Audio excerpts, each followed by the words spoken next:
Olá, boa tarde. Eu sou a professora Priscila Lolata, da Escola de Belas Artes da UFBA, e coordenadora da Testeca, e hoje vou estar mediando esta live. Iniciamos agora o evento Linhas e Tramas sobre o têxtil artesanal, que é promovido pela Testeca.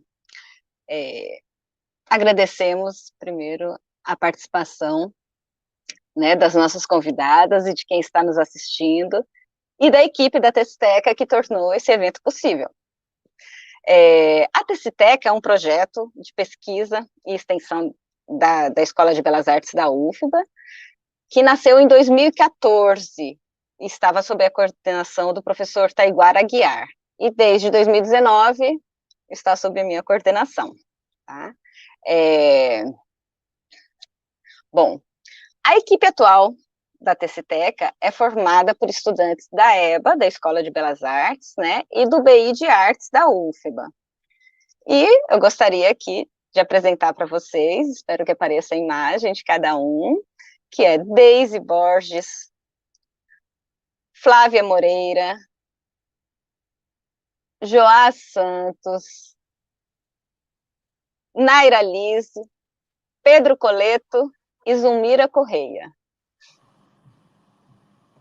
Essa é a nossa equipe que está organizando, né, o evento, que está aí nos bastidores nos ajudando, apesar de eu estar aqui na frente, né, mas está todo mundo aqui colaborando, né, trabalhando para que esse evento aconteça. Muito obrigada e bom trabalho a todos.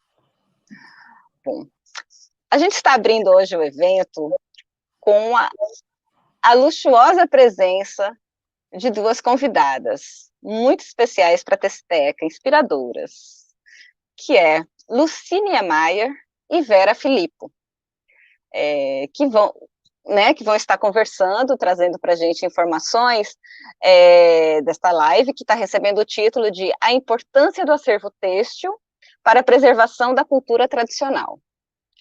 Eu vou fazer a apresentação, a mini bio, né, de cada uma das convidadas, né, e já adianto, assim, que Lucy vai falar sobre um acervo de rendas que foi formado pela mãe dela, então tem toda uma história familiar que está presente, né, nessa história, e ela doou esse acervo para a Universidade Federal do Rio Grande do Sul. E aí Vera vai falar como ela tratou esse acervo e realizou, né, efetivou, concretizou um museu com essas peças, que é o Museu Moda Têxtil da Universidade Federal do Rio Grande do Sul. Bom, apresento agora a Lucínia Maier, que é graduada em Design pela Escola Superior de Desenho Industrial, a ESD, que é da UFRJ, né, da UERJ, desculpa, da Universidade Estadual do Rio de Janeiro. Ela é mestre em Educação pela Universidade Federal Fluminense, a UF, doutora em Comunicação e Semiótica pela PUC de São Paulo, com pós-doc pela PUC do Rio e pela Unidade de Investigação em Design e Comunicação, IAD, de Lisboa, em Portugal, né? É professora dos cursos de graduação e pós-graduação da ESD, integrou também o corpo docente de vários cursos de graduação e pós-graduação, tanto no Brasil como em Portugal, e atua também como orientadora de pesquisas, né, de pós-graduação e de graduação, enfim, em diversos níveis. Tem várias publicações de artigos e livros, tá? Eu falo aqui, né, cito 3, que ela é autora única, que é o Design no Brasil, Origens e Instalação, Elementos da Semiótica aplicados ao Design e Tipografia, uma apresentação. Todos eles já têm várias edições, ou seja, também são muito importantes para quem está estudando design, quem quer conhecer um pouco mais, né? Também ela colabora, né, com capítulos, na edição de diversos outros livros, né, aqui no Brasil, colabora com cursos de especialização em design em áreas correlatas, ministra palestras em outros países, como Portugal, México, Argentina, né, é membro de conselhos científicos de eventos, de revistas científicas, né, brasileiras e internacionais, sempre relacionados ao design. Mas, mesmo ela sendo essa pessoa incrível no design, o que mais nos motivou a convidá-la para essa live é uma história importante que ela tem para contar para a gente, né, que é uma história pessoal, que é sobre o acervo de rendas que compõe hoje o Museu Têxtil, né, da Moda Têxtil da Universidade do Rio Grande do Sul. Eu vou apresentar a Vera Filipe e depois vou dar a palavra para a Lucy contar essa história para a gente, tá bom? Bom, Vera, ela vai falar, né, sobre a importância desse acervo e a pesquisa, né, sobre o têxtil artesanal. Ela é graduada em artes com habilitação em História, Teoria e Crítica, mestra e doutora em Design pela Universidade do Rio Grande do Sul, né? E na dissertação dela de mestrado, olha só a importância dela para a gente, ela foi estudar as contribuições desse acervo que Lucy doou para a universidade, as contribuições que esse acervo, né, para o design, e na tese dela de doutorado, ela, né, o resultado dessa tese foi a criação desse museu, né, que eu já citei, que é o Museu Moda Têxtil da Universidade do Rio Grande do Sul, que é um museu online, que o link está aqui nas nossas, na descrição do evento. Bom, ela possui experiência profissional na área têxtil industrial e tem um ateliê próprio onde ela cria tecidos e rendas de agulha. Também atua como professora convidada em programas de pós-graduação de faculdades de design e moda, assim como é consultora em projetos de resgate e salvaguarda do patrimônio têxtil e integra o Conselho Consultivo do Museu Moda e Têxtil da Universidade Federal do Rio Grande do Sul. Então, Vera também nos é muito importante, porque ela traz muitas contribuições para o trabalho da Texteca, né, nessa questão de catalogar, de conhecer, de como tratar, né, essas peças que a gente está pesquisando. Então, agora, eu gostaria de dar a palavra para a Lucy, para ela contar nessa história, como foi que foi formada essa relação, né, da renda com o doméstico, com a mulher, né, com a mãe e tudo isso, e como ela chegou à decisão de doar esse acervo. Por favor, Lucy. Bom, obrigada pelo convite a participar desse evento, ao lado de uma pessoa que, porque eu tenho grande amizade, que é a Vera Filipe. Tenho visto, acompanhado o trabalho dela como pesquisadora e como artesã e artista, né, da área dos fios e das tramas. A razão desse convite me emociona muito, né? Quer dizer, eu trazer para esse outro público o resultado de uma decisão que eu tomei e que eu acho que está tendo uma repercussão muito importante, muito significativa para a área têxtil e da moda. Essa história começou da seguinte forma. Começou com minha mãe, claro. Ela era uma pessoa extremamente sensível, com uma capacidade de apreciação e realização estética especialmente desenvolvida. Eu sou temporã, né? Então, algumas fases da vida de minha mãe eu já não acompanhei, porque eu nasci bastante tempo depois dos meus pais casados. Então, minha mãe era uma pessoa muito habilidosa, né? Tudo que ela fazia era extremamente bem feito, com muita perfeição, com muito apuro. E ela, uma das áreas que ela se dedicou, uma época, foi o bordado e a renda. E ela fazia algumas rendas. Ela fazia um estilo de renda e que ela conhece também utilizava rendas para alguns trabalhos de costura que ela fazia. Eu tenho ainda a minha camisola de batizado, que é uma preciosidade. Foi toda feita por ela, é toda feita de rendas.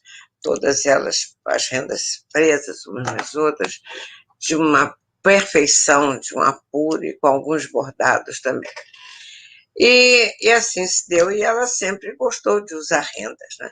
Tinha coisas em casa, artigos também pessoais, de vestuário, mas, e aí ela tinha rendas, né? Ela, pelas tantas, eu falei com ela, disse, mamãe, eu não tenho a sua habilidade para aplicar rendas, né? Que toda aplicação de renda demanda um certo tipo de ponto, e que eu nunca me interessei muito em aprender. E eu incentivei a utilizar as rendas que ela tinha ainda. E ela, de fato, se entusiasmou e fez roupas, enfim, coisas para uso pessoal, para pessoas da família, enfim, ofereceu algumas prendas. Mas, de todo modo, quando ela faleceu, ainda havia uma quantidade de rendas que estavam lá guardadas de uma maneira absolutamente intuitiva, sem nenhum apuro científico e zelo, digamos, de arquivo. E eu retive essas rendas comigo e sempre ficava imaginando o que eu vou fazer com essas rendas. Como eu já disse, eu não tenho a capacidade, não desenvolvi a habilidade de aplicação de rendas. Pensei em fazer alguma composição artística, uma colagem, uma montagem, enfim. Teve várias coisas que passaram pela minha cabeça, eu manuseava aquele material e achava que não era uma boa ideia. E nunca me deu ânimo nem intenção de trabalhar sob o aspecto, digamos, científico daquelas rendas. Bom, estavam guardadas, né? Postas em sossego, mas guardadas sem o necessário cuidado.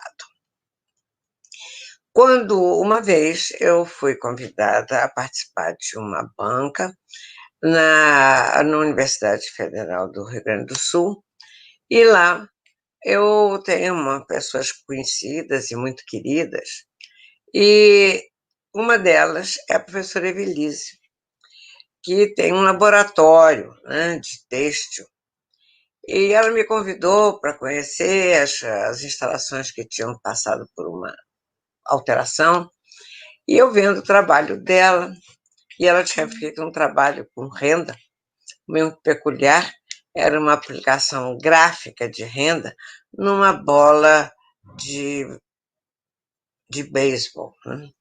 Então, eu fiquei encantada com aquela bola, e tenho essa bola comigo até hoje.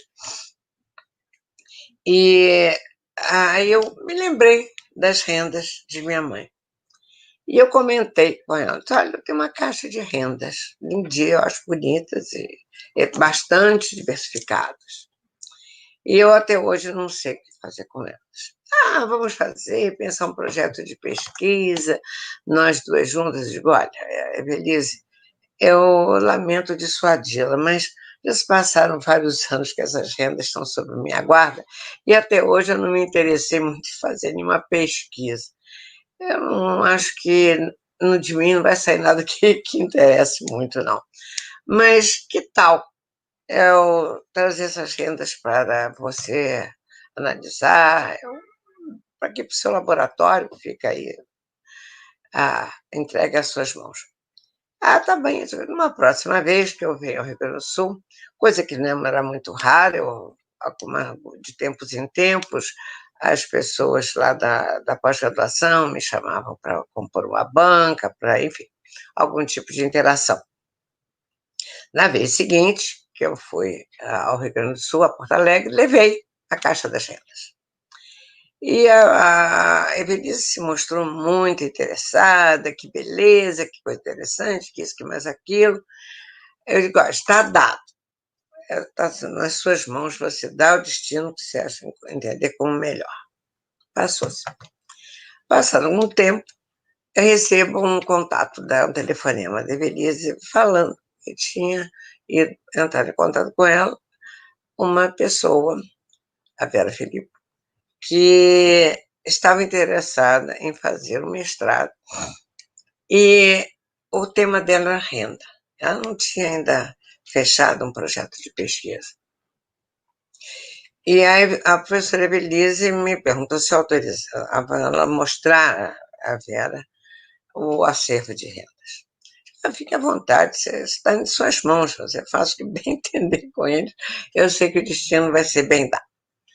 E, de fato, a Vera teve contato com essa caixa de rendas e se interessou por isso.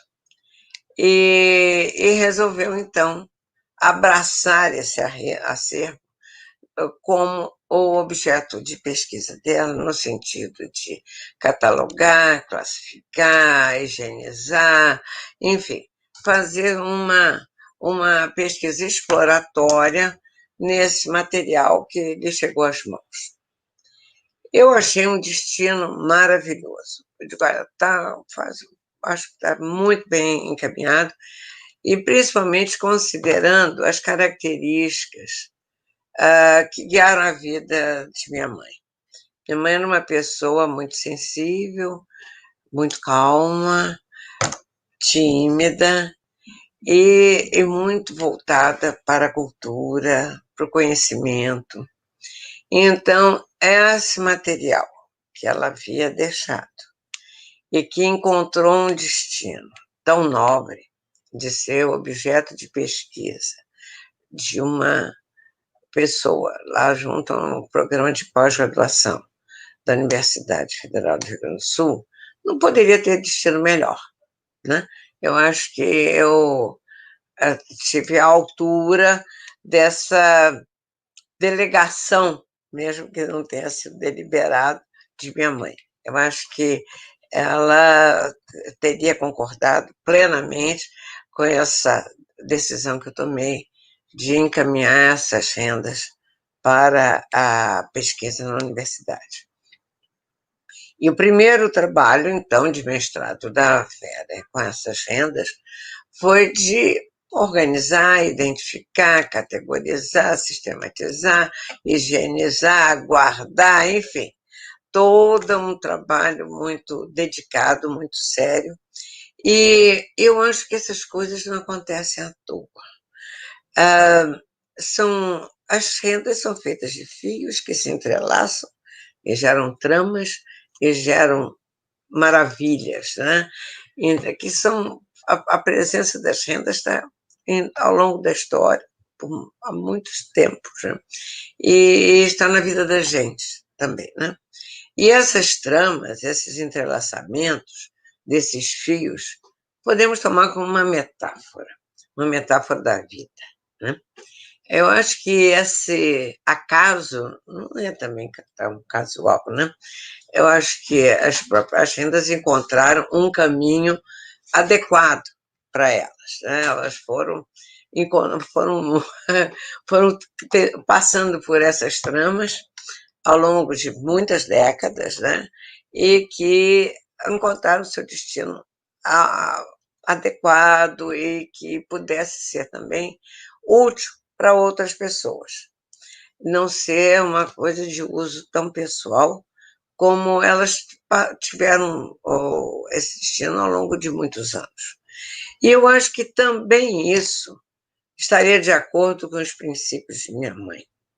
Ela era uma pessoa voltada para o coletivo, ela tinha uma atitude ideológica, filosófica, muito voltada para o outro, né? Que é esse outro, de acolhimento para esse outro, né? As pessoas da família, os amigos, encontravam nela uma boa recepção para suas aflições, suas alegrias, suas dúvidas, suas inquietações. Então, eu acho que, da medida que esse material que passou pelas mãos dela tem encontrado esse destino de estar numa universidade e que depois foi guindado pela Vera, já na sua fase de doutorado, a constituição de um museu.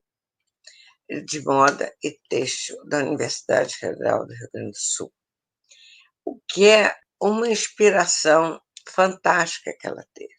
Quer dizer, ultrapassou não só a aplicação da renda no seu objetivo inicial, que era de adorno a uma peça que seria usada de alguma maneira, para ele ser um repositório de conhecimento que poderia ser partilhado por muita gente.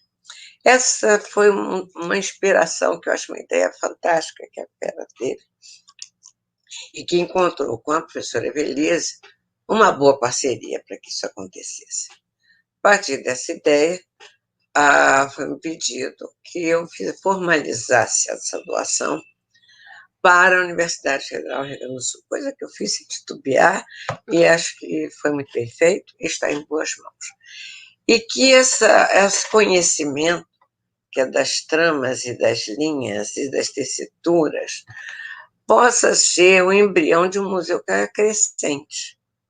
E que esse conhecimento, que a Vera tão bem disponibilizou, possa estimular outras pessoas, a conhecer esse material, se apropriarem do conhecimento que a Vera sistematizou e poderem aplicar em outras situações, conhecer mais essa produção de rendas brasileiras, que tem uma inspiração muitas vezes europeia, né, a maior parte das vezes, e que tem uma criação nacional bastante importante e que não acho que seja devidamente valorizada.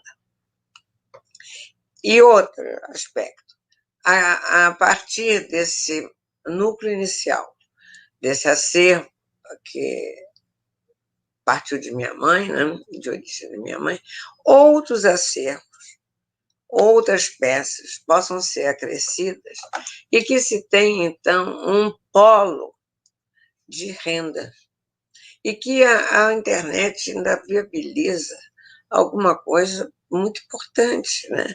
A possibilidade de acesso a esse material que está digitalizado, né?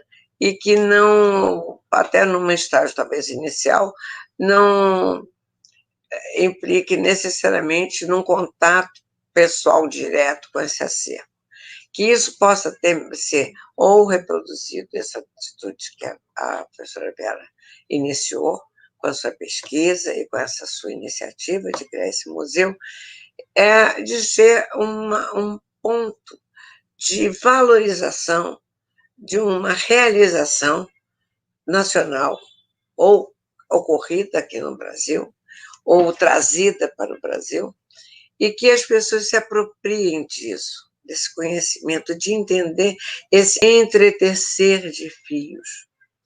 E que as pessoas tenham essa entretenção também, né? E se interrelacionem e que possam, com esse intercâmbio de conhecimento, que até a própria Teciteca está sendo um agente nesse sentido, com este evento, né? Reunindo pessoas de vários pontos do país, conhecimentos, iniciativas, produções, que isso crie-se uma renda magnífica, né? Que entrelaça as pessoas que têm interesse nessa área. E que também venham com isso a favorecer uma atividade que está em declínio, lamentavelmente em declínio, que é das rendeiras, de fazer rendas, né? E que, com o fato de o ganho auferido pela produção de rendas, as pessoas não estão sendo remuneradas de maneira que seja estimulante. Então, aquele conhecimento de rendas que, sabidamente, era passado de geração a geração, o que havia uma consolidação de um saber e até o desenvolvimento de novas possibilidades que a renda pode trazer. E que isso seja visto não só na área têxtil em si. A professora Vera, na pesquisa dela de mestrado, ela apresenta as utilizações da abordagem de renda nas várias áreas, com vários materiais que não sejam só os fios de tecido, né? E sim, fios de algodão ou de seda ou de lã, mas que são aplicados na arquitetura, nos objetos, no mobiliário, em várias situações de uso, né? E que os próprios designers de áreas que não sejam necessariamente a têxtil venham beber na fonte da renda como modo de produção do que eles podem fazer a partir desse trabalho. Eu tenho uma verdadeira admiração pelo trabalho que a Vera tem bem desenvolvido, não só com os cursos que ela dá, com os produtos que ela faz, que eu me sinto assim privilegiada de ter tido oportunidade de ter comigo.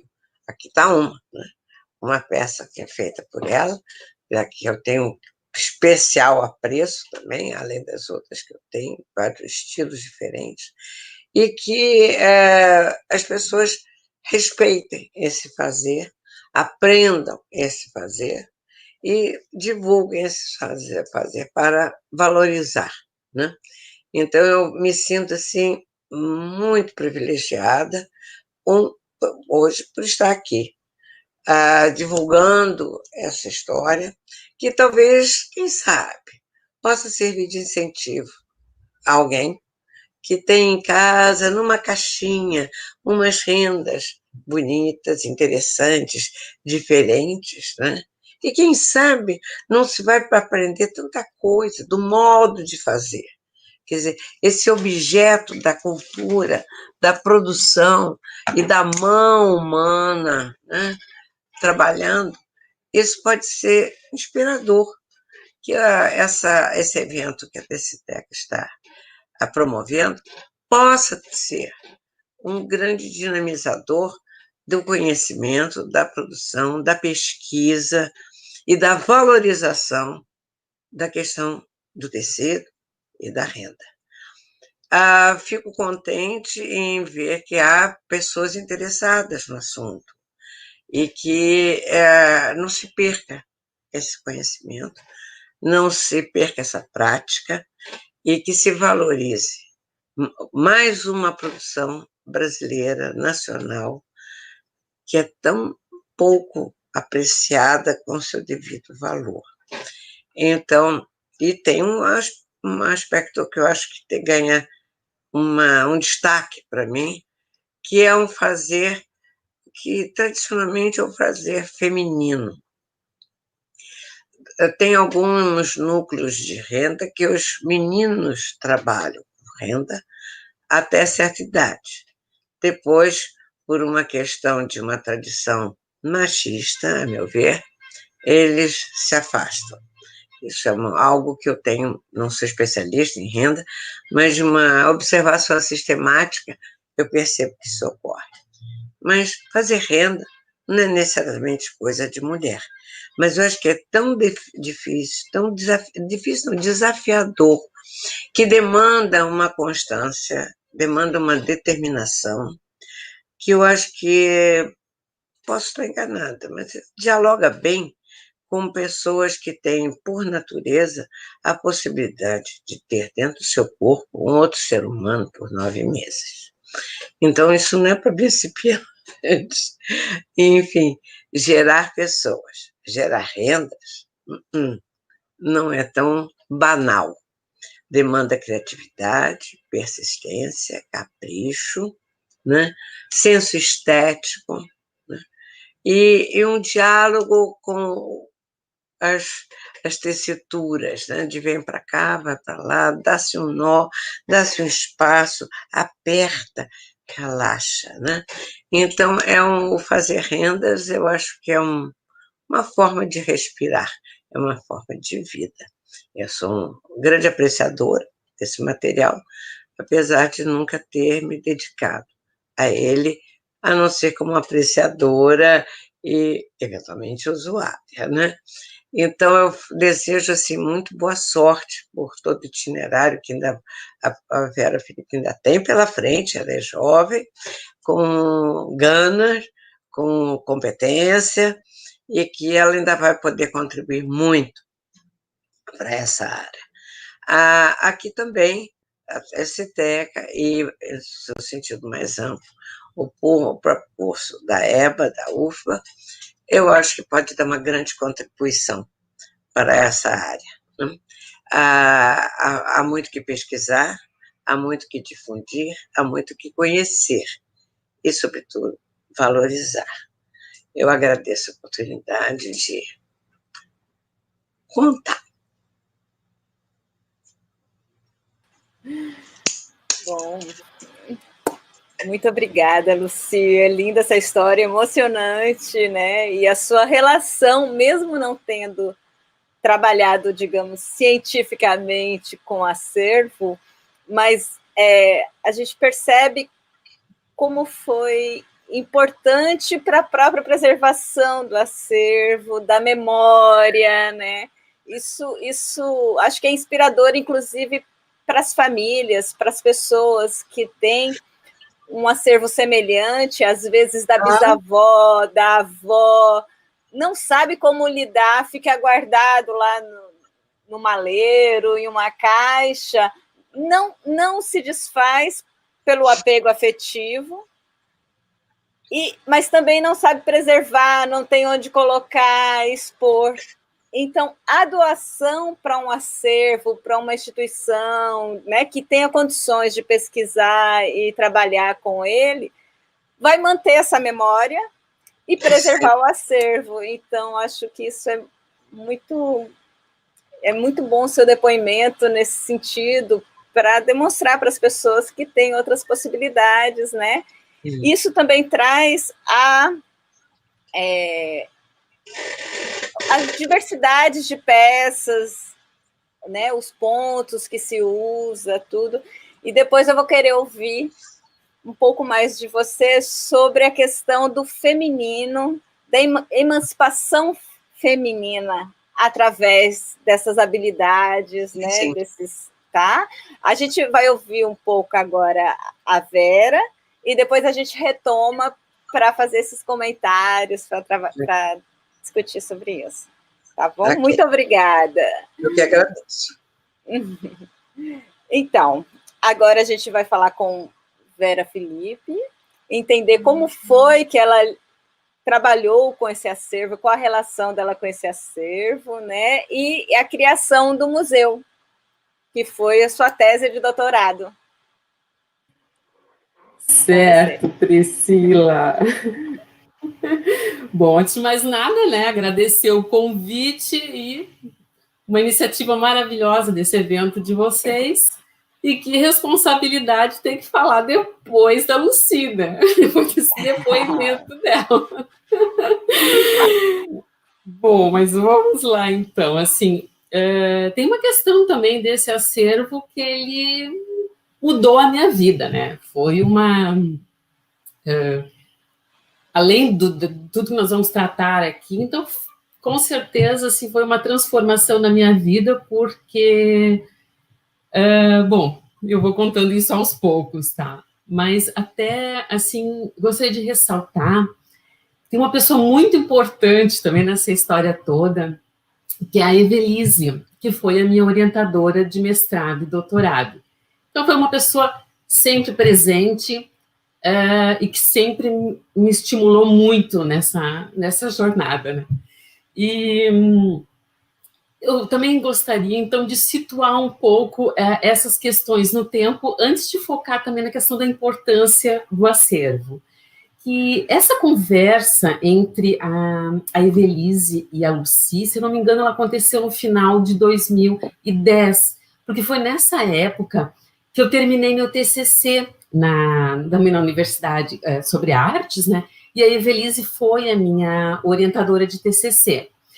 E a Evelise, por me conhecer, ela sabe do apreço que eu tenho pela parte técnica têxtil. Eu tenho um envolvimento muito grande, porque eu trabalhei 15 anos numa indústria têxtil, então eu conheço muito bem a parte de processos, de materiais, de técnicas, né? Então, eu acho que, pelo fato da Evelise me conhecer e ter o acervo da Lucy em mãos, ela foi uma pessoa assim, muito, muito importante nessa trajetória toda. Então, em 2011, eu conversei com a Evelise e escrevi um projeto para entrar no mestrado no programa de design da URGS. Isso aconteceu, então, em meados de 2011, mas tinha uma questão ali. Eu entendia da parte técnica de processos, de materiais, de técnicas, mas eu não entendia da parte de como lidar com este acervo. E ocorreu que, lógico, né, tinha que buscar conhecimento, porque, como a Lucy comentou, esse material estava numa caixa. Olhando a caixa sem manusear muito, observei que tinha algumas peças dobradas, outras estavam enroladas, e a pergunta que estava no ar é, como lidar com isso? Bom, foi aí que eu entrei em contato com a Tereza Cristina, que é a conservadora de textos do Museu Paulista, vinculado à USP. Ocorre também que, por uma coincidência, nesse mesmo ano de 2011, quer dizer, eu entrei no mestrado em meados de 2011, em dezembro, a Tereza Cristina veio a um evento na Federal, aqui em Porto Alegre. Nisso, eu conversei com ela, levei, se eu não me engano, eu levei até a caixa, até ela. Ali, rapidamente, ela me deu uma orientação básica do que fazer, a primeira movimentação que eu deveria fazer, mas sugeriu, sim, que eu fizesse um estágio técnico lá no Museu Paulista, onde ela me passa todas as orientações da parte de higienização e acondicionamento desses objetos. Além disso, ela me contribuiu muito com a parte de bibliografias, né? Então, em 2012, eu já estava escrevendo o mestrado, e em meados de 2012, eu fiz esse estágio, então, no Museu Paulista. E aí, um outro universo se abriu. Só que o que ocorre? Nessa caixa, tinham 201 itens de renda. Como o mestrado, ele é apenas 2 anos, e nessa etapa está ligado a cumprir créditos, a escrever a tua dissertação, tem uma série de atividades, eu não dei conta no mestrado de fazer todo o trabalho de documentação também desses 201 itens de renda. Então, para quem leu ou pretende ler a dissertação, vai perceber que eu foquei basicamente em 4 itens e tratei aquilo como um estudo de caso. Bom, fiz a defesa em 2013 e, mesmo assim, tinham atividades a ser feitas na coleção. Foi aí que, conversando também com a Evelise sempre muito presente, né? É a professora Evelise Anicerro Tilling, mas pela nossa proximidade eu sempre vou chamar de Evelise. Ela me estimulou a dar continuidade nisso e ir além, né? O ir além seria assim, como tornar esse conhecimento público? Como divulgar esse conhecimento contido ali? Porque essa questão da invisibilidade dos acervos, de ter os objetos numa caixa ou guardado em algum armário, né, ele pouco contribui com divulgar todo esse conhecimento. E foi aí que eu escrevi o projeto para o doutorado, com foco em dar continuidade, e aí sim, tratar todos os 201 itens de renda, fazer toda a higienização, todo o acondicionamento, toda a coleta de imagens, todas as fichas técnicas, e ir além, que seria criar um local para divulgar esse conhecimento. Foi aí também que no doutorado entrou a figura da minha co-orientadora, que é a Gabriela Perry, que ela era coordenadora do NAPEAD, que é o Núcleo de Apoio, Pesquisa e Educação à Distância da URGS. Então, ela entra como minha co-orientadora para ajudar a criar esse ambiente para divulgar todo o conhecimento contido nas rendas. Bom, então foram 4 anos de trabalho. E que vocês podem perceber que nas fichas técnicas das rendas que estão no site, que eu tenho um viés muito técnico para as coisas. Então, eu tenho uma descrição de como é o fio, de como é o entrelaçamento das tramas. Então, eu sempre tenho esse viés mais técnico para as minhas, até mesmo para as minhas escritas, né? E, bom, então esse foi, o museu, então, e a defesa da tese, ela acontece em meados de 2018, tá? Para situar vocês no tempo. Então, agora eu quero falar um pouquinho da importância desse acervo, né? Dos acervos também. E colocar que as minhas pesquisas, tanto para o mestrado quanto para o doutorado, elas se basearam muito em bibliografias e em sites de museus do exterior.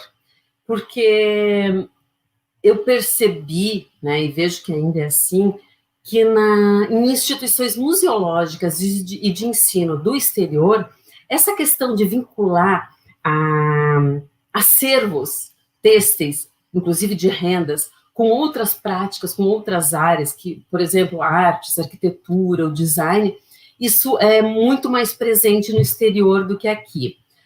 Outra questão também é que aqui no Brasil existem poucas coleções especificamente de rendas. Existe uma que é a do Arthur Ramos, que está no Ceará, né? E algumas outras que estão vinculadas a algumas universidades federais, como, por exemplo, de Santa Catarina. Mas, assim, uma coleção que estivesse totalmente online aqui no Brasil, eu praticamente eu desconheço. Então, teve essa questão também da coleção da Lucia, ela foi importante nesse sentido, né? Que por ser uma coleção que foi disponibilizada online, o conhecimento ficou mais divulgado de forma mais abrangente. Então, e essa questão da importância do acervo, com certeza está até no que a Priscila já comentou, que é a questão da preservação da memória, que está ligada aos costumes, à identidade cultural e também histórias e significados. Além disso, a importância também está nos objetos em si, porque pelos objetos a gente pode estudar matérias-primas, processos, além disso, também a vinculação desses objetos com o passado, com o presente, e na interação desses objetos com as práticas sociais, né? E isso é um viés muito da área de cultura material. Estou percebendo que está batendo um sol aqui, tentar fugir um pouco dele. Nossa questão do viés da cultura material, que eu acho muito interessante estudar esses objetos no passado, no presente, e também, por que não, no futuro, porque eu concordo com o que a Lucy falou, de que algumas práticas estão se caindo no esquecimento, está muito complicado de incentivar as pessoas a produzirem rendas, mas é sim um trabalho de formiguinha, vai fazendo o que é possível no sentido de promover mais, até mesmo mais estudos ou incentivar as práticas, né?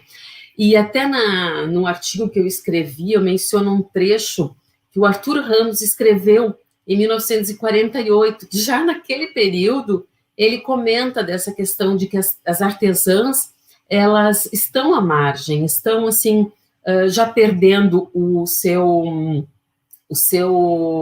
estímulo em produzir rendas, né? Até porque a comercialização não é lá muito fácil. Mas o que eu vejo de diferente daquele período para agora é que agora parece que tem mais interação de designers, de estilistas, de outros criadores, se relacionando de alguma forma com os objetos, com as rendas, né? Então, essa questão do Brasil ter pouca publicação, as publicações que eu percebo assim, são mais acadêmicas e científicas, estão focadas também em poucas técnicas, principalmente as técnicas de Bilrum e a técnica, por exemplo, a Renascença. Uma outra questão que eu gostaria de comentar, que eu não posso esquecer, que essa iniciativa, por exemplo, da renda irlandesa lá do Sergipe, de ser tombada pelo IFAM como patrimônio imaterial, isso eu acho que é um grande estímulo, grande incentivo para as pessoas, para a valorização desses fazeres e desse conhecimento, né? Então, os acervos em si, então, tem essa importância que eu falei de preservação de memória, de preservação dos objetos em si, a questão da disponibilização dos objetos de forma online, ela contribui também não só para a divulgação do conhecimento, desse conteúdo, mas também contribui na salvaguarda, ou seja, no sentido de que as pessoas precisam interagir um pouco menos com o objeto para ter acesso ao conhecimento. Quer dizer, não que a experiência com as experiências online, principalmente museológicas online, de alguma maneira, ela substitui a experiência física, né? Mas é uma forma, sim, de aproximar as pessoas, porque, por exemplo, no meu caso específico, me ajudou muito os sites das instituições, como, por exemplo, o Victoria and Albert, o Powerhouse Museum, porque esses museus, eles têm acervos digitalizados, com conteúdo de descrição assim, histórica e técnica riquíssima. Isso porque também nesses países, principalmente os europeus, essa questão da documentação histórica das rendas, ela é muito... existe muito conteúdo, né? Muito material, existem livros. Então, é uma fonte de pesquisa que a gente não consegue... Quem está estudando especificamente rendas não consegue não deixar de lado, porque o que temos aqui no Brasil ainda é muito pouco, sim. Uma outra questão que eu gostaria de comentar também, a questão desses registros aqui no Brasil, é que talvez a própria forma de transmissão, que seja que é a forma de transmissão oral dos conhecimentos, ele acaba deixando de pouco de lado o registro escrito, né? Eu até comentei numa live que eu fiz um tempo atrás, com o pessoal da Museologia da Moda, que, por exemplo, em Buenos Aires, haviam escolas que ensinavam rendas de bilros. Esse aprendizado durava em torno de 3 anos, e essas escolas estavam vinculadas ao Ministério da Educação, quer dizer, havia todo um registro desse aprendizado, coisa que aqui no Brasil não há, porque sabe-se que grande parte da transmissão é feito oralmente. Então, essa questão do IFAM ter tombado a renda irlandesa, ela é importante nesse sentido, né? Ser uma forma de preservação, porque também essa transmissão oral, com o passar do tempo, ela vai se modificando, né? Talvez alguns pontos, por serem um pouco mais difíceis, vão ficando de lado, outros mais privilegiados, né? Porque eu sei que alguns pontos, porque como eu sou uma pessoa muito... me interesso muito a técnica, eu aprendi muitas técnicas de rendas, então alguns pontos dificultam um pouco mais no processo, na agilidade do processo de produção, então eles acabam ficando um pouco escanteados. Então, e esses objetos que estão nos museus estão ali guardados, esses pontos estão guardados, esses detalhes estão guardados, até mesmo, por exemplo, na coleção da Lucy Niemeyer, tem, se eu não me engano, 41 rendas filé. E o que eu percebo é que a renda filé que está na coleção, ela é feita com um fio muito fino. Então, e a renda filé, ela tem como característica ser uma espécie de um bordado sobre uma grade. E as rendas, então, filé que estão na coleção da Lucy, essa grade, ela tem, assim, poucos milímetros, se eu não me engano, em torno de 3 milímetros. Em cima dessa grade é que é feito o bordado característico, né? Também com um fio igualmente fino. E hoje, as rendas filé que eu tenho mais conhecimento e que eu vejo, né, no comércio, de alguma forma, até mesmo na internet, elas são produzidas, sim, com fios mais grossos. Isso justifica o sentido de agilizar a produção e, com isso, também baratear um pouco o preço da renda, né? Então, tem esse aspecto assim, técnico que os acervos museológicos, né, esses registros, se tornam importantes pela mudança que vai ocorrendo no decorrer do tempo de determinado fazer, de determinada técnica. Deixa eu correr o olho aqui nas minhas anotações, para ver se não estou deixando nada de fora. Além disso, nos acervos têxteis, eles podem contribuir para aumentar o repertório de quem faz uso das técnicas. Ou seja, esses pontos que talvez tenha sido deixado de lado por algum motivo, pela dificuldade, por um outro motivo, alguma pessoa que está aí procurando novas ideias pode sim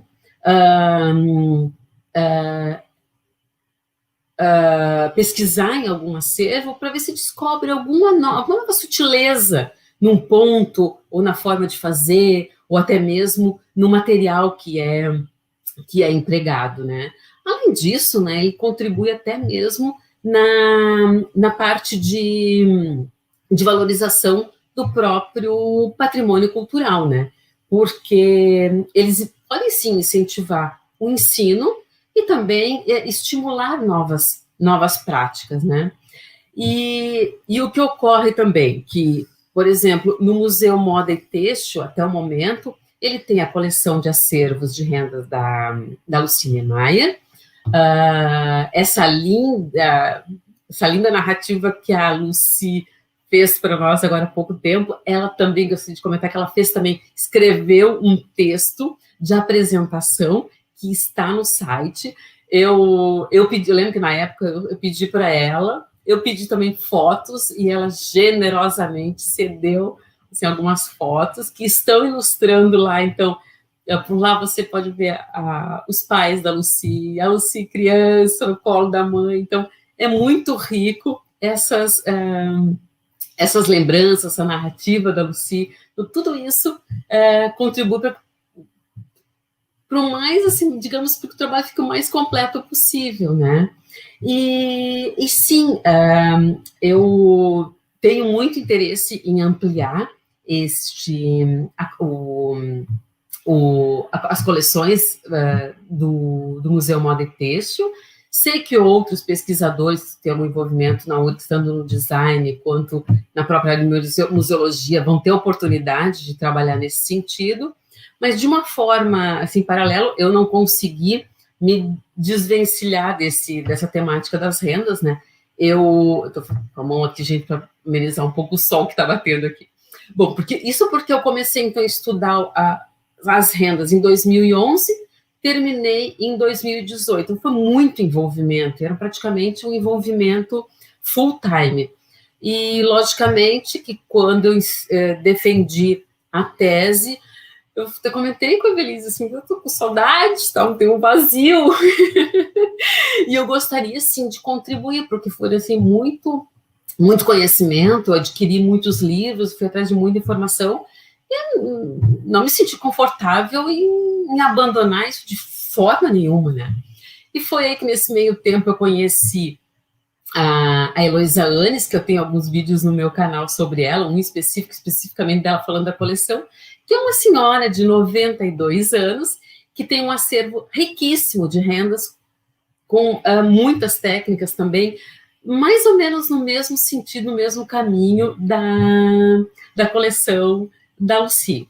Então, agora eu fiz um trabalho de pré-fichamento desses objetos, tem aproximadamente uns 500 objetos, e foi que eu percebi a riqueza desse conteúdo, e acho super válido, porque vai complementar e muito a coleção da Luci Niemeyer, que já está no museu, né? No sentido de, assim, inserir novas técnicas ou um mesmo olhar sobre a mesma técnica, mas isso é um trabalho que está em andamento e que, se der tudo certo, quem sabe no ano que vem a gente consiga inserir, porque atualmente, assim, eu não tenho vínculo direto com a universidade, né? Mas, como eu faço parte ali do comitê e tenho um vínculo muito forte com o pessoal da URGS, com a própria Evelise, com outros professores, a gente trabalha, assim, no sentido de ampliar o que for possível esse conhecimento. Isso porque também essa questão das relações ali do meu estudo, além da própria Evelise, que ela coordena o núcleo de design de superfície da URGS, teve, como eu comentei, a coorientação que foi feita pela professora Gabriela, que está vinculada ao curso de design. Além disso, eu tive uma interação muito grande com o pessoal do Museu da URGS, eles me ajudaram muito na parte de de documentação, até porque o próprio Museu Moda e Têxtil, ele se inseriu na rede de museus, na REMAN, que é a rede de museus e acervos museológicos da URGS. Então, tinha, sim, que seguir algumas regras, ou seja, andar em sintonia com o que já estava acontecendo dentro da URGS, porque a universidade tem ali acervos de outras áreas, como odontologia, a paleontologia, a física, e a parte têxtil foi uma novidade dentro da universidade, né? Então, sim, teve uma interação muito forte com várias áreas, com várias pessoas dentro da universidade. Eu acho que, assim, e o pessoal sempre muito disposto a ajudar, e isso, assim, foi o que ajudou o meu trabalho a ir cada vez mais longe, porque quando eu entrei no mestrado, eu não tinha uma ambição de criar um museu. Isso estava, para mim, fora de cogitação, porque, né? Mas, assim, com a ajuda das pessoas, todo mundo incentivando, colaborando, estando presente, foi possível, e com certeza o que for possível também fazer nesse sentido, né, a gente vai ampliar. Então, assim, o meu contato especificamente com a Lucy, eu não lembro exatamente quando se deu, mas provavelmente ali pelo ano de 2012, porque em 2013 a Lucy participou da minha banca de defesa, né? E porque foi importante, sim, essa participação dela, até porque, como ela mesma comentou, teve essa parte toda de documentação, dela doar a coleção, dela ceder as imagens para o site, escrever o texto para o site. Então, teve, sim, um grande envolvimento também da Lucy nesse sentido. E com um ambiente receptivo, as ferramentas certas, né, a gente consegue, sim, fazer bastante coisa, né. Bom, eu acho que minha participação, assim, neste momento, fica por aqui, mas eu aguardo, assim, os comentários, e também as perguntas, as dúvidas, né, porque já estou vendo até que chegou uma mensagem aqui, assim, com relação ao meu envolvimento com outras artesãs, por exemplo, da parte de produção de rendas. Eu tive, o que eu mais me aproximei foi de uma senhora que fazia rendas aqui em Porto Alegre, rendas de bilro. Ela era de Florianópolis, e depois eu também tive a oportunidade de várias vezes em Florianópolis e conversar com rendeiras de lá para entender todo o processo, como elas comercializavam, como elas se relacionavam, como era o aprendizado, até porque, além da própria pesquisa, tinha o envolvimento de escrever artigos relacionados à minha pesquisa e também às técnicas em si, né? Acho que eu falei. Não, está ótimo, assim, não, incrível, e a gente já tem várias perguntas assim, para você. Primeiro eu quero só, né, diante do que você falou, assim, evidenciar a importância, primeiro, da sua pesquisa, pelo que você colocou, né, sobre essa carência de bibliografia nacional, sobre a produção nacional, porque a origem da maioria dessas rendas, né, a gente tem outras que são, que tem uma origem afro, né, da África, que vieram, né, de outra forma para cá, mas, assim, muitas vêm da Europa mesmo, vieram com a colonização, né, mas tiveram essa transformação aqui. Então eu quero falar primeiro dessa necessidade de referências bibliográficas para a gente entender o processo de inserção dessas produções aqui no Brasil, né? Eu acho que a Teciteca, de alguma forma, quer colaborar, quer formar, pelo menos incentivar pessoas a fazerem isso aqui na UFBA, eu acho que no Rio Grande do Sul, né? Assim, em Santa Catarina, enfim, onde existem, né, essas pesquisas, mesmo em design, no Rio, tudo assim pode, porque inclusive a renda hoje vem fazendo parte da arte contemporânea, da alta costura, né? Assim, essas rendas feitas manualmente, né, não só industriais. Então, assim, o valor disso é muito grande. E aí, outra coisa que eu queria também chamar a atenção é dessa importância do registro, né, como Vera colocou, e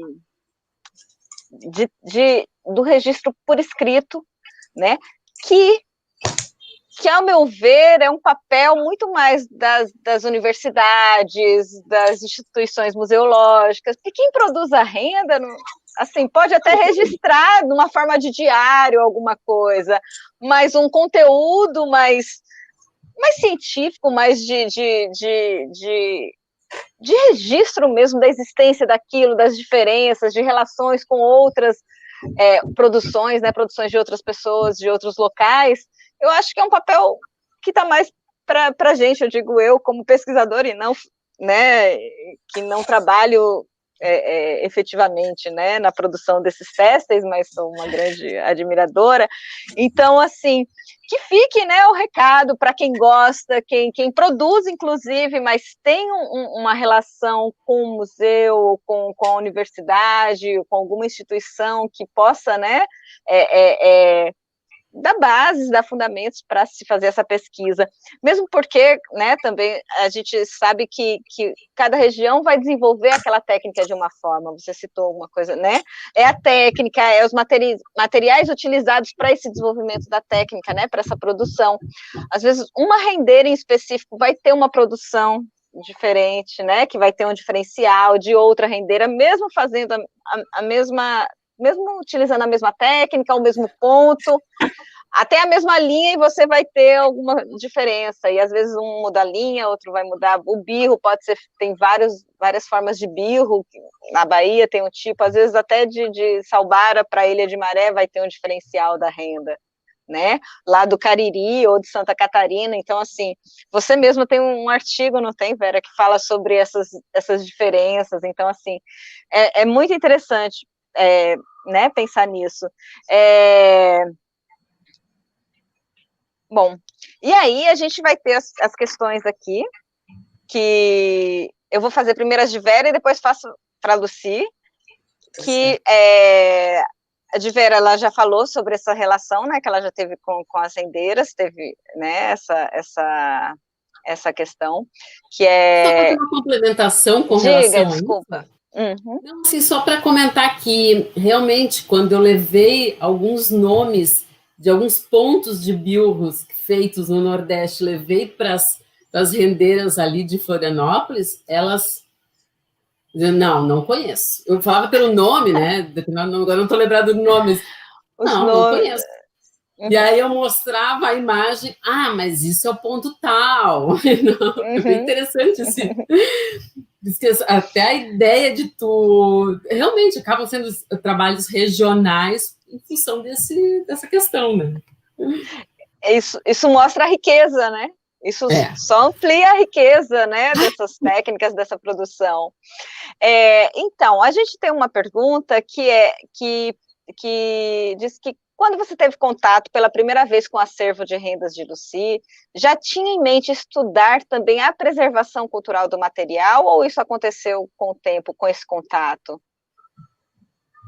Não, aí já foi assim, no primeiro contato com os objetos já foi uma visão meio geral, assim, que eu estava lidando com um acervo e que precisava, sim, abordar essa questão de patrimônio têxtil.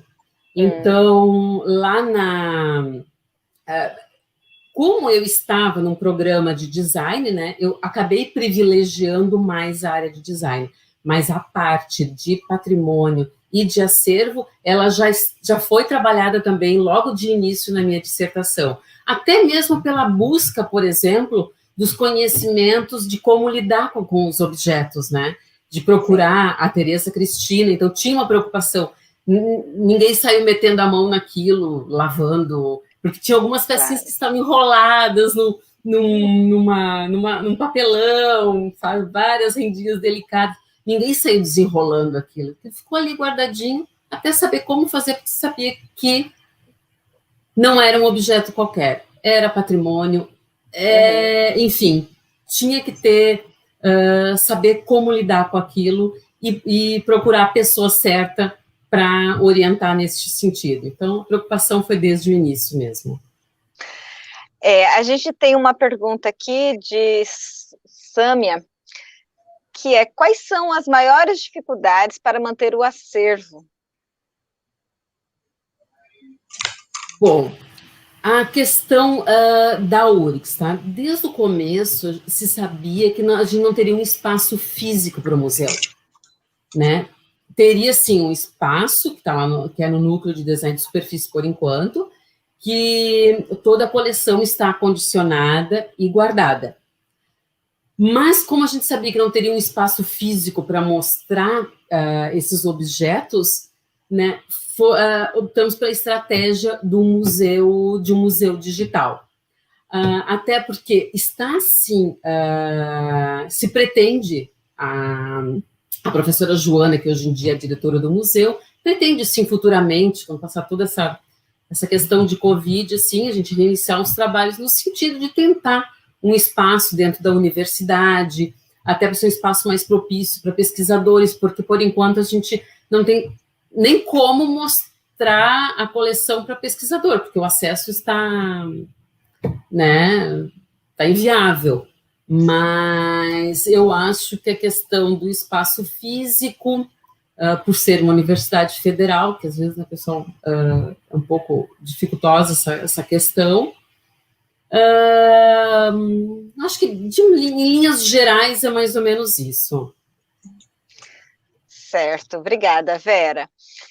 E agora eu quero fazer um comentário, uma questão. Eu quero, né, ouvir de Lucy, que a gente falou disso brevemente uma vez, e é uma coisa que me move muito também, entender o processo do quanto esse fazer do têxtil artesanal, normalmente doméstico, ou em cooperativas de mulheres, né, ou encontros de mulheres, às vezes vizinhas só que se reúnem, tudo, como isso serviu, funcionou como uma emancipação feminina, muitas vezes financeira, né, e social, até porque era um meio delas encontrarem outras pessoas. A gente sabe que vivemos numa sociedade patriarcal, e principalmente, né, há mais décadas. Agora a gente está num momento tenso, mas assim, tinham mulheres que não podiam sair de casa, porque o marido não deixava, assim, né, tinha uma coisa, não podiam trabalhar fora, porque tinham que cuidar dos filhos. Então essa relação da mulher muito presa ao doméstico, né. Então, o fazer manual, em períodos mais distantes, às vezes foi já uma espécie de emancipação feminina, né, de produzir algo que era dela, para ela, né, no sentido de fazer as próprias roupas, ou os próprios, né, para ornamentar a casa, ou vender, ou trocar. Então, eu queria ouvir de Lucy sobre isso. Bom, primeiro eu queria mostrar uma peça que eu citei. Olha só. Que lindo. Foi talvez, eu não tenho convicção a esse respeito, mas quando eu vi essa bola, ou uma igual a essa, não me lembro, no laboratório da professora Evelise, é que eu me lembrei das rendas de minha mãe. Ela foi contratada num trabalho de design de superfície por uma empresa para fazer um projeto. A empresa é Peacock Pavão. Legal. Essa empresa é que contratou a Evelise para, não sei qual foi o objetivo empresarial, mas eu achei muito curiosa essa peça, né? Para mim é uma peça de arte, no sentido até dessa questão, vou dizer, da contradição entre uma bola esportiva, né, que tem uma certa rigidez, e que, ao mesmo tempo, tem essa delicadeza desse grafismo de renda aplicado nos gomos, né? Então, essa bola me interessou, isso tem esses anos todos, e eu mantenho ela sempre assim, à mão, visível, e eu gosto muito dela, não como o objetivo inicial dela, que era uma peça comercial, mas para mim é uma peça de arte, dessa investigação, dessa contradição, desse paradoxo, digamos. Bom, e muito simbólica, né, para a história do acervo, para a história que a gente está tratando aqui, né? pois é, eu acho que foi ao ver essa bola com renda que eu me lembrei das rendas. Bom, abordando a questão que você levantou, ao longo da sua fala, logo me veio de repente uma ideia da Penélope, que tecia e destecia, né? Para ter um modo dela afastar os pretendentes, enquanto o Odisseu não voltava para Ítaca, né? Então, ela pretendeu fazer o manto para cobrir o sogro, então ela desenvolveu esse estratagema durante o dia, ela tecia, durante a noite ela destecia.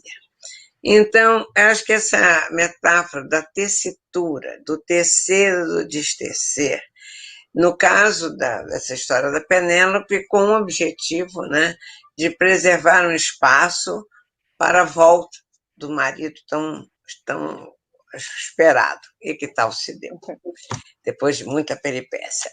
E quando você abordou, Priscila, essa questão do feminino e as questões sociais, culturais, né, que envolveram a mulher, né, e como ela se dava numa relação familiar, né, em que, como a própria Penélope, era à mercê dos pretendentes, né, e na expectativa de ser, digamos, resgatada finalmente pelo marido, essa submissão, né, e que ao longo dos séculos foi característica, né, da sociedade mundial. Cada uma com suas peculiaridades, outras mais, outras menos, mas essa questão da dependência e da submissão.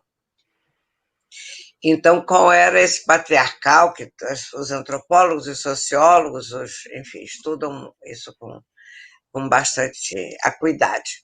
Então, quando você pensa que é a mulher e a renda, né?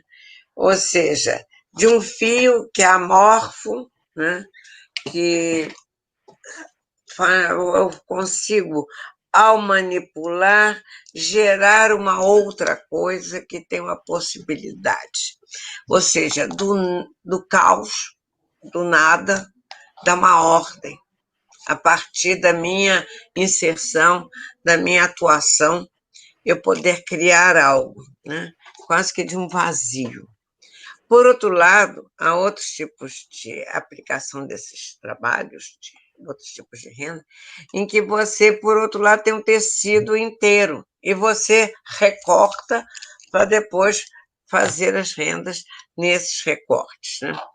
Então, eu tinha um tio que dizia que via isso como uma característica muito feminina, meu tio Oscar, que a mulher, quando tem fio, ela gira superfície. Quando ela tem superfície, ela gira buracos, né?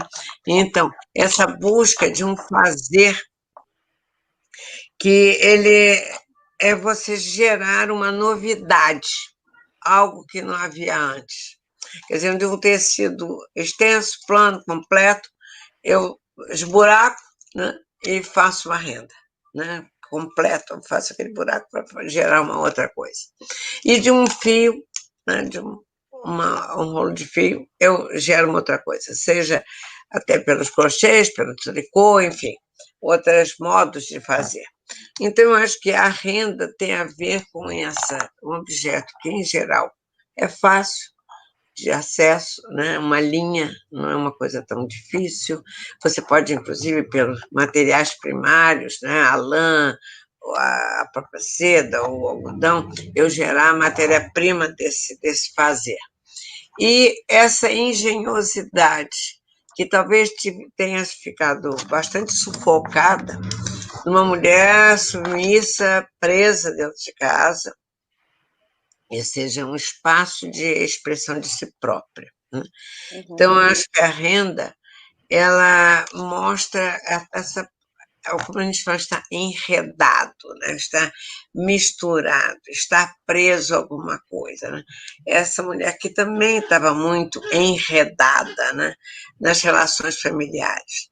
Então, esse momento, como você bem citou, em que a mulher encontrava com os recursos muito básicos, né? Muito pequenos, não demandavam um investimento de capital, nem de altas tecnologias, era uma agulha, uns pedacinho de madeira, enfim, coisas que não de pouco valor intrínseco, né? E podendo fazer isso de uma maneira recatada, né? Recolhida, Uhum. e que dava espaço para a criação. Eu acho que primeiro é naquele momento em que a mulher está bordando, ou está tecendo, ou está fazendo renda, é um momento que ela está plena dentro de si. Uhum. Então, esse momento de plenitude, que talvez ao longo dos séculos tenha sido frequentemente roubado. Então, ela não estava à toa, não estava meditando, ela estava fazendo renda, que até tem a sua utilidade, né? Ou, É. né? Então, ela tinha uma certa liberdade para exercer, primeiro, um contato consigo mesmo, com as suas possibilidades, com os seus talentos, com a sua criatividade. Eu acho que é mais do. Além mais não sei, mas enfim, a par do um ganho pecuniário, era um ganho existencial. Eu acho que era um espaço de realização de si próprio. Depois, também, depois não estou dizendo em ordem isso, além disso, o aspecto de pertencimento, de você ter, como você bem citou, um grupo que se reúne, né, em certos momentos para a troca, ou mesmo silente, você está junto, você está próximo. Então, há um pretexto, não, eu vou lá bordar, eu vou lá tecer, eu vou lá costurar, eu vou lá tricotar, enfim. Era uma questão de você pertencer. E há outro aspecto que eu queria destacar, é o aspecto de contato geracional. O que essa mulher, destituída de acesso ao conhecimento, à escolaridade, à educação formal, ela ter um conteúdo de conhecimento que ela podia transmitir às suas gerações. Então, eu acho que esse conhecimento, que era manual, mas que demandava persistência, capricho, constância, observação, objetivo final, que você faz a renda tentando fazer X metros, ou fazer uma toalha, ou fazer o que quer que seja, né? Então, eu acho que tem são aspectos multifacetados, além do que você muito bem destacou, a ter uma renda, a pecuniária, ter um modo de se manter, comprar algumas coisinhas, né? Até recentemente, uma pessoa amiga minha disse que quando foi a um lugar no Nordeste e que estava uma senhora vendendo uns paninhos de renda. Foi uns 15 dias que essa amiga minha me revelou. E ela olhou, estava examinando os paninhos feitos de pilro, e a pessoa perguntou, quanto é o paninho? R$ 10. Quanto tempo leva para a senhora fazer? Esse daí, mais ou menos, uns 4, 5 dias. Ela comprou 10 paninhos, todo mundo na família ganhou paninho, porque ela viu aquela pessoa assim, com uma possibilidade de ganhar algum dinheiro muito restrita, né? Então, porque o que vem, o fazer feminino não é valorizado, né? Não era uma coisa que era vista como meritória, né? Alguns lugares, em alguns redutos, passou-se a se ver a renda como algo valioso, né? Então, até mesmo, a Vera pode dizer isso muito melhor que eu, que a partir do estabelecimento de cultura das religiões protestantes, era visto como uma coisa não muito bem vista, as roupas serem adornadas com pedras preciosas, com pérolas.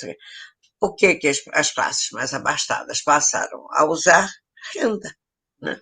A renda, a riqueza da renda, né, que foi um dos passos que ela foi altamente valorizada, foi das classes mais altas, mais nobres, poderem se distinguir, não infringindo o preceito de não usar pedras de ouro, etc., etc., nos vestuários, né? Femininos, sobretudo, mas masculinos também. Então, a renda ganhou um aspecto de nobreza e que garantia não ofender os preceitos religiosos, e por aí vai. Então, acho que você tocou com muita pertinência esse aspecto da mulher, da mulher ter na renda uma possibilidade de se apoderar para começar de si própria, né?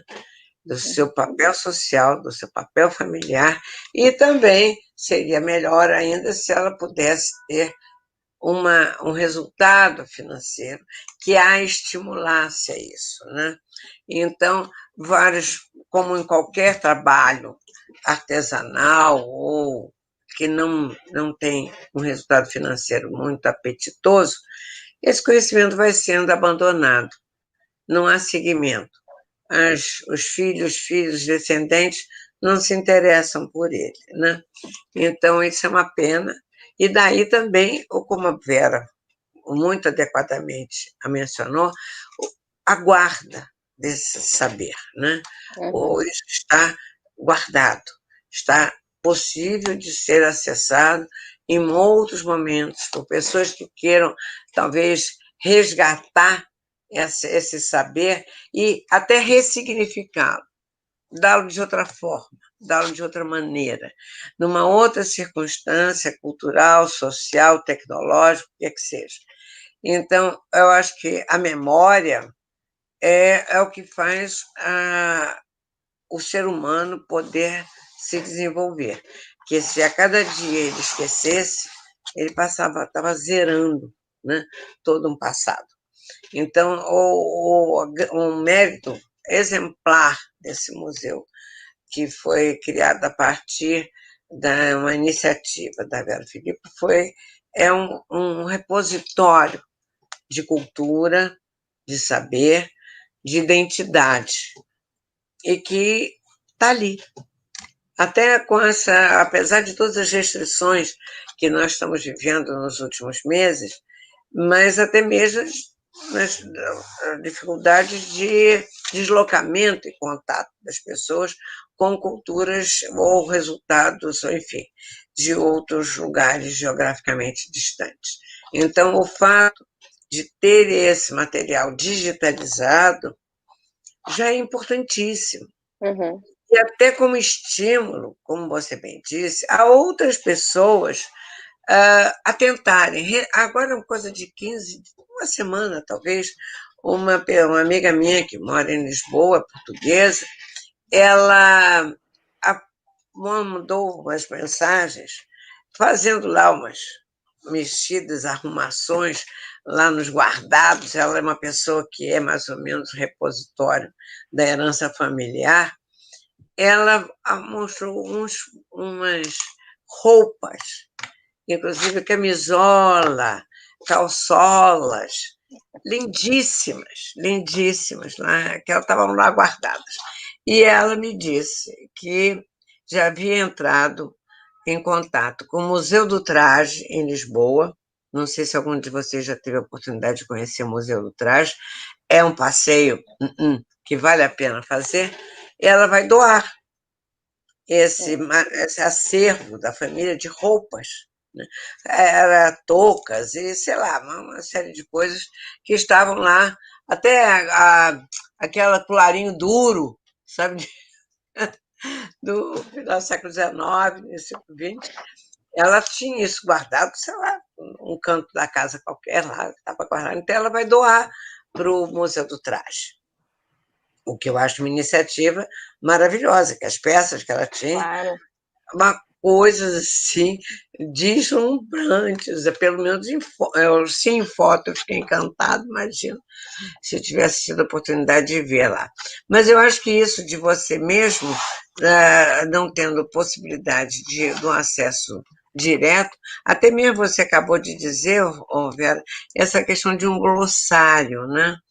Que é o mesmo ponto num lugar caracterizado por uma palavra, e em outro lugar é outra. Então, como é que uma pessoa pode fazer essa costura de palavras, costuras de técnicas, né? E o que é o que está mais aqui há mais tempo, transformações que foram acontecendo até pelos novos fios que a indústria passou a disponibilizar. Mas eu acho que isso tudo precisa uma valorização da cultura, do fazer humano, né? E do fazer feminino, que passou por séculos de punição, de impossibilidade de ser valorizado. E muito obrigada. Assim, a sua fala é linda, porque além de trazer um conteúdo, ainda tem uma poética, né? Essas metáforas, assim, que a gente fica, né, movida, assim, é comovida. Mas é interessante essa sua última fala, assim, que você traz isso, né, durante toda a fala também, sobre essa questão do feminino, que foi, né, a partir da minha pergunta, inclusive. Mas, assim, eu venho percebendo na própria Teciteca a inserção de homens, né, de rapazes, que valorizam esse fazer, que tem também memórias familiares da mãe, da avó, nunca ouvi do pai, mas sempre da mãe, da avó, da madrinha, né, da vizinha, enfim. Mas eles se juntam, já vem se quebrando essa barreira, né? E, assim, inclusive, eu descobri professores na Escola de Belas Artes que borda as suas coisas, que faz o próprio gorro, sabe? Que a gente não imagina, e eu fui descobrindo amigos, conhecidos, homens, cis ou não, né? Mas que tem essa dedicação, que descobriram, né, esse meio também de produção, de alguma forma, né? Então, eu achei interessante, porque a gente tem aqui uma pergunta de Constança, que aí vocês, quem pode responder, que ela coloca, né? Acho que é legal. Cadê? Não, pera lá. Sobre a universidade e seu papel na inserção do público jovem masculino no mundo têxtil. Eu acho que eu já falei um pouco, né? Quando a gente faz os ateliês da Teciteca e abre para quem quiser, às vezes chega lá um rapaz e fica olhando, eu fiz, e aí, vem fazer com a gente? Ah, não, mas eu não sei. Não, eu estou vendo aqui porque minha mãe fazia isso. Aí eu falo, não, senta aí, ó, aqui tem agulha e linha, aí já peço para outra pessoa, ó, ensina ele, já vai inserindo assim, bem organicamente, ó, ensina ele a colocar a linha na agulha, assim, eu tenho um filho de 18 anos que ensinou moças, garotas lá em Brasília, a gente fez um ateliê lá da Teciteca, e ele foi participar como estudante do evento que estava tendo, e participou também do ateliê, e estava ensinando, eu tenho fotos disso, assim, ensinando uma garota a colocar a linha na agulha, né, a fazer os pontos, então, assim, e não tem nada de fora de anormal nisso, né? Assim, no sentido de não poder fazer isso, como não, né? Então, assim, quebrar essas barreiras, né? Do machismo, do patriarcado, né? Que impõe tantas regras aos próprios homens, né? Então, acho que isso é muito bom. E aí é dessa forma que a gente, pelo menos, né, através da Teciteca, a gente tenta inserir, nós temos aqui também jovem masculinos, né, aqui na Teciteca, nós temos 2, já teve até outro que não ficou, não pôde, né, continuar, e a Constança também traz outra questão. Como a universidade pode contribuir e incentivar em ambientes mais vulneráveis o envolvimento dos jovens, a preservação do conhecimento e a troca entre gerações? Bom, querem falar alguma coisa sobre isso, eu também tenho, eu posso colocar alguns pontos, né? Vocês querem? Tem algum comentário a fazer? Não saberia te dizer, só queria fazer uma colocação sobre os alunos homens. Eu já dei muito curso de extensão, curso prático de rendas em universidade, tive muitos alunos e muito habilidosos. Pô, eu fico até emocionada, porque quando se passa a produzir juntos, né, e reconhecer o trabalho que já foi feito por tanto tempo, apenas por um segmento, digamos, né, por pessoas com características muito próprias, né, e agora ampliar, então, todo mundo, então, como eu disse, né, a gente vai ter desde das avós até bisavós produzindo a renda, ou bordado, né, ou costura mesmo, a jovens, assim, uma geração super moderninha, high-tech, aquela coisa toda, mas que também está envolvido com isso. Isso a Teciteca, acho que eu percebo muito isso na Teciteca, isso, né, me deixa muito feliz. Então, sobre essa questão, né, de como em ambientes mais vulneráveis, envolvendo jovens, tem alguns projetos que já acontecem isso. Claro, envolvem mais mulheres, né? Mas com jovens também. E aí a gente já está, né, nos momentos finais da nossa live, né? Então eu quero assim aproveitar que para a próxima live que a gente vai fazer, que é no dia 9, vão estar participando 3 rendeiras, né? Que 3 rendeiras de birro, 2 são de Salbara, e a outra é de Ilha da Maré, são 2 polos de produção aqui. Tem né, algumas diferenças entre essas produções, até a própria organização das rendeiras tem um diferencial. Salbara já possui uma organização mais, né, enfim, já é mais organizada, até para a forma de vender as rendas, tudo isso, elas têm a Casa das Rendeiras, né? E Ilha de Maré está tentando também fazer isso, né? Se organizar melhor, e a Teciteca pretende ajudar também nessa formação de uma associação, alguma coisa assim. Mas,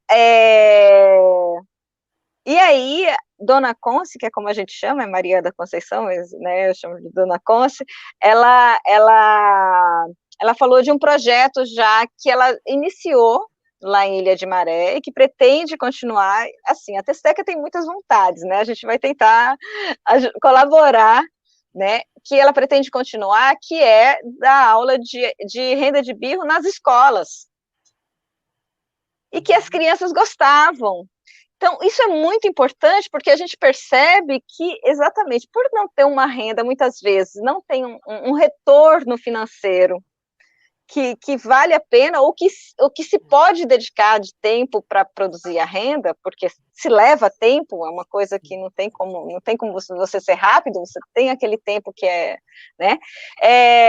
Então, realmente, em muitas comunidades, essa prática, né, essa produção vem acabando, né, vai acabando junto com as pessoas mais velhas que vão morrendo, enfim, né, e não conseguem passar para as outras gerações. Quem produz hoje, muitas vezes aprendeu com a mãe e com a avó, mas se isso não passa para as novas gerações, né, também não tem uma inovação né, em produzir agora. Vamos fazer, por exemplo, as rendeiras de Salbara estão fazendo máscara,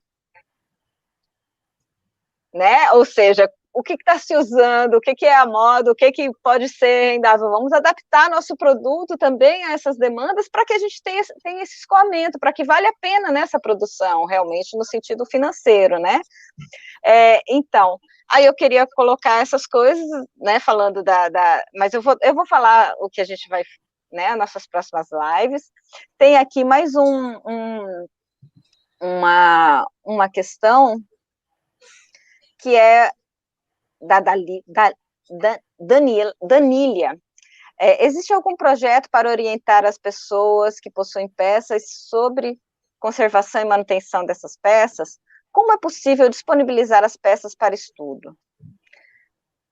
Eu não tenho como responder isso, porque a Testeca não tem estrutura, a gente, né, na UFBA, na Escola de Belas Artes, não tem estrutura para isso, não sei se Vera ou Lucy tem alguma dica, tem alguma orientação. Eu até sugiro, não sei, um caminho até parecido com o da Lucy, né, que é justamente fazer contato com algum professor que tenha um vínculo maior com acervos ou com texto nas universidades do Brasil, para ver a possibilidade de projetos, tanto projetos de pesquisa, né? Eu acho que seria uma possibilidade de se fazer. É o que me vem em mente, né? Sim, talvez esse contato, até conversando com a gente pode conversar depois e ver também indicações, que a gente não tem condições de fazer isso, a equipe é muito pequena, e nós não temos espaço físico mesmo, né? Mas a gente já tem alguns contatos, enfim, já tem, né, um horizonte, assim, que pode colaborar. Quer falar alguma coisa, Lucy? Bom, a Vera já tocou num aspecto que eu acho que é importante.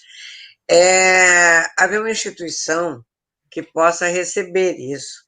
E como ela também já falou, algum pesquisador que possa entrar com um projeto de pesquisa que favoreça esse tipo de atuação. Então, acho que... Ih, meu Deus, minha bateria está acabando. Eu que botei ela para carregar. Enfim. Se eu sair do ar, me desculpe. Então, eu acho que, como eu fortuitamente e felizmente encontrei a professora Evelise, que, por sua vez, teve contato com a Vera e deu a esse acervo um destino muito nobre. Eu acho que até, não sei a capacidade atualmente, as coisas são muito complicadas, mas como é que essa pessoa que tem algumas peças poderia até fotografar e fazer chegar à própria Vera, que eventualmente são peças que ainda não tem exemplar no museu, que tem uma certa originalidade e que tem algum interesse de pesquisa. Enfim, eu recomendaria que até por uma viabilidade, né, física, objetiva, operacional, que fotografasse as peças que tem e enviasse. Você poderia até, talvez, intermediar esse contato de envio desses registros para uma primeira verificação, que eventualmente a pessoa não conhece e não sabe aquilo, pode ser uma coisa originalíssima, uma técnica pouco utilizada, e que passa a ter um interesse específico até de ser enviada lá para a URGS ou alguma coisa no gênero, ou a Vera mesmo fazer um tipo de orientação, não sei. Eu assino embaixo dessa sugestão da Vera. Bom, a gente já se extrapolou o horário, já passamos 16 minutos do nosso tempo, uma conversa ótima, que dava para a gente ter rendando, né, produzindo aqui. Sim, estou me controlando aqui. Eu também fico, mas assim, eu quero agradecer imensamente, né, a participação de vocês, esse conteúdo, essas histórias, né, a importância disso, assim, dizer da importância disso para a Testeca e acredito para quem está aqui nos assistindo também, né, a gente teve várias revelações, muita gente com acervo, né, que quer preservar, não sabe como fazer, então aqui a gente começa a dar dicas, começa a dar ideia, né, olha, é possível, eu digo assim também, catalogue você mesma, diga aqui qual é o ponto, quem fez, quando fez, isso tudo é muito importante, quando um pesquisador chegar, já ter esses dados, né, assim, já, se tiver por escrito, tira a foto e põe ali, ó, coloca o que é, porque só quem pode fazer isso muitas vezes quem está com esse acervo, quem conhece, né, o dono do acervo. Comentário. Então, eu quero aqui, né, agradecer a participação do público, né, dessas grandes mulheres, assim, que a gente da Testeca, né, super admira essas informações, né, tão afetivas também, e efetivas, né, a gente tem esse... e também, assim, aí os agradecimentos, assim, o STI da UFBA, que ajudou a gente, a parte técnica, né, para essa live, a ProEst, que é a Pró-Reitoria de Pesquisa e Extensão da UFBA, né, que selecionou nosso edital com esse projeto no PAEX-Doc, tessituras, ou seja, há um reconhecimento evidente da universidade no trabalho que a gente vem fazendo, na valorização dessas coisas, então acho que isso tem que estar, né, ressaltado.